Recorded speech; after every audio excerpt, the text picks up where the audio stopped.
retrouve, comme on le fait chaque semaine, notre collaborateur Frédéric Bérard. Il est docteur en droit constitutionnel et politologue. Bonjour Frédéric. Bonjour Éric. On va parler d'humour, du dossier Mike Ward et puis du jeune Jérémy un petit peu plus tard. Mais commençons par la COP26 qui a lieu en ce moment à Glasgow. Le premier ministre Trudeau était présent. Là, c'est le premier ministre Legault qui est sur place. Alors, vous aviez envie d'en parler ce matin. Comment vous voyez tout ça, ce grand spectacle? Voilà, en fait, vous venez un peu de le dire. Je le vois comme un grand spectacle. Un show de boucan au sens propre et au figuré. Évidemment, j'aimerais être moins cynique, Éric, mais je trouve l'affaire assez difficile, parce qu'on sait que il y a 200 pays signataires, presque 200 pays signataires de l'accord de Paris qui prévoyait de limiter le réchauffement planétaire à 1,5 degrés versus l'ère pré-industrielle. On n'y arrive pas du tout. À la vitesse où c'est parti là, on parle plutôt d'un 2,7, ce qui serait catastrophique pour un paquet d'îles, pour un paquet de pays aussi qui sont limitrophes aux océans.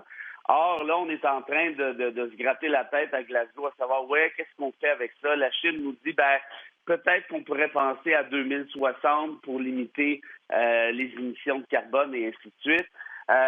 Donc, en d'autres termes, est-ce qu'on peut y arriver si les grandes puissances font des pieds de nez à l'opération? Évidemment, j'en doute très fortement. On parle de la Chine et de la Russie, notamment. Là. Oui, exact. Mais au-delà des grandes puissances, c'est vrai que ce qui me semble gênant, parce que je veux dire, j'ai pas de contrôle, et vous non plus, sauf erreur, là, sur la Chine, sur les États-Unis, et ainsi de suite, la Russie.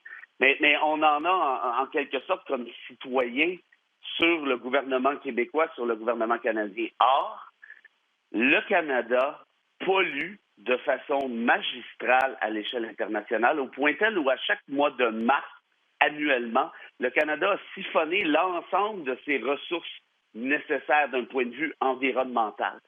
Si tous les Canadiens, donc ça inclut les Québécois, consommaient, si tous les citoyens de la planète consommaient de la même manière que les Canadiens, on aurait besoin de 4,1 planètes. Imaginez-vous, 4,1 planètes. Dans d'autres termes, on pollue, si je peux dire, où on consomme 4,1 fois davantage que ce qui nous serait permis. Donc, en d'autres termes, c'est facile de lancer la roche aux autres pays, mais je pense qu'on peut se regarder aussi dans le miroir, faire notre effort de guerre et peut-être essayer de tenter de créer une espèce d'effet d'entraînement. Parce que là, actuellement, on n'y est pas du tout. Le point de bascule, et ça, c'est pas moi qui le dis, c'est les divers rapports du GIEC. Le point de bascule, qu'est-ce que c'est? C'est une fois qu'on a basculé de l'autre côté, le terme le dit, on est coincé, c'est fini, on ne peut plus revenir. Eh bien, ce point de bascule-là, il est demain matin, là, il est d'ici 2030. Et selon tous les rapports, et là, il y a des gens qui nous écoutent peut-être, qui disent n'importe quoi, ce gars-là, mais regardez sur le web, tous les rapports scientifiques sérieux reconnus sont unanime ou presque unanime, d'ici 2050, pas en 2050, mais d'ici 2050, il y aura 220 millions de réfugiés climatiques à travers la planète. Ça, là, c'est à peu près là, 6-7 fois le Canada entier qui va devoir se déplacer, et c'est déjà débuté. Ce que je trouve difficile dans ce dossier-là, c'est qu'on a commencé à voir les effets des changements climatiques, et c'est pas moi qui le dis, encore là, c'est les scientifiques qui le font.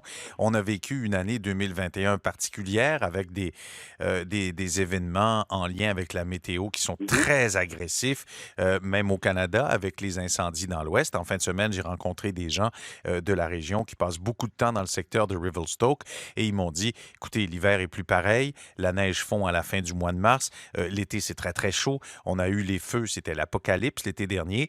Qu'est-ce que ça va prendre à l'humain pour comprendre quand les changements, et ce qu'on nous dit depuis plusieurs décennies maintenant, on le voit. Et les choses ne changent pas tant que ça, même si on le voit. Ils vont des gens qui disaient, je vais pas le voir. On veut le voir. C'est ça, exactement. On veut pas le savoir, on veut le voir. Mais là, on le voit et on n'a pas le sentiment que ça change tant que ça.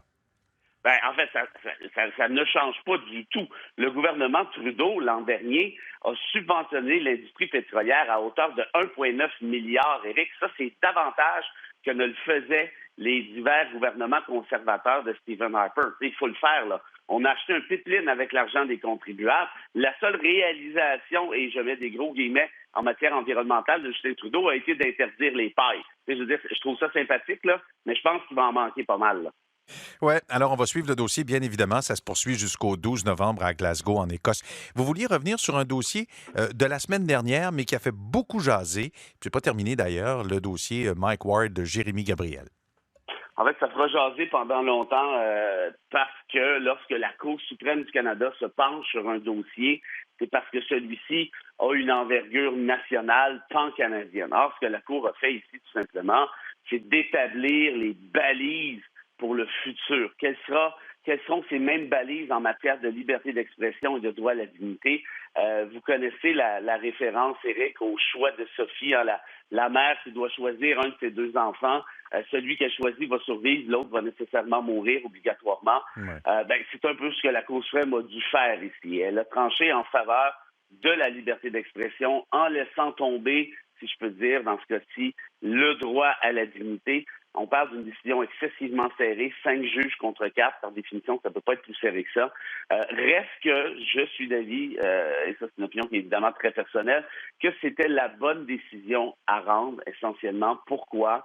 Parce que la liberté d'expression, même si ça nous fâche, même si ça nous choque, doit protéger également les opinions qui déplaisent, les opinions répugnantes. Et la Cour le dit, si ce que fait Mike Ward, c'est répugnant, mais le danger de ne pas reconnaître des opinions répugnantes, des propos répugnants, c'est évidemment de tomber par la suite dans une espèce d'autocensure qui pourrait être problématique. Je ne crois pas que la Cour avalise les propos de Ward, mais elle a simplement voulu réfléchir aux conséquences d'une décision en effet inverse. Mais sans parler de censure nécessairement, c'est pas parce qu'on a le droit de tout dire qu'on doit nécessairement le faire tout le temps. Ah, ben ça, c'est sûr. Et là, qu'on se comprenne bien, la blague de Ward, je la trouve pas drôle, je la trouve dégueulasse, mais est-ce que Ward aurait dû faire cette blague-là? Évidemment que non.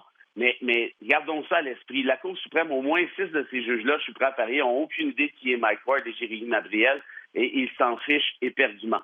Ils pensent au futur. Et donc, en d'autres termes, si on limite cette liberté d'expression-là, qu'est-ce qui va arriver? Est-ce qu'il va y avoir des... Parce qu'on sait qu'il y a un semi-mouvement à ce niveau-là. Est-ce qu'il peut y avoir des groupes de pression par la suite qui vont tenter de faire annuler, comme on le sait, par exemple, des pièces de théâtre, des films, des bouquins, et ainsi de suite. Donc, je pense que c'est dans cette optique-là que la majorité a rendu sa décision, ce qui, je ne le répète, n'avalise pas les propos de Ward. Est-ce qu'on aurait pu dire, voici le carré de sable de la liberté d'expression, je protège la liberté d'artistique, ce qu'elle n'a pas fait particulièrement, la Cour, ce qu'elle aurait dû faire à mon sens, et de dire en même temps, cela dit, même si je protège la liberté d'expression artistique, Mike Ward est allé trop loin. Oui, la Cour aurait pu faire ça. Personnellement, c'est ce que j'aurais préféré, mais compte tenu de l'espèce de prisme analytique qu'elle a adopté, je pense que c'était quand même la bonne décision. Frédéric Bérard, vous êtes docteur en droit constitutionnel, politologue et chroniqueur à l'émission. Merci beaucoup. Surtout chroniqueur à l'émission. Oui, on le retient. Oh, Merci, oui, puis à la semaine prochaine. Salut Rimouski, à bientôt. Au revoir.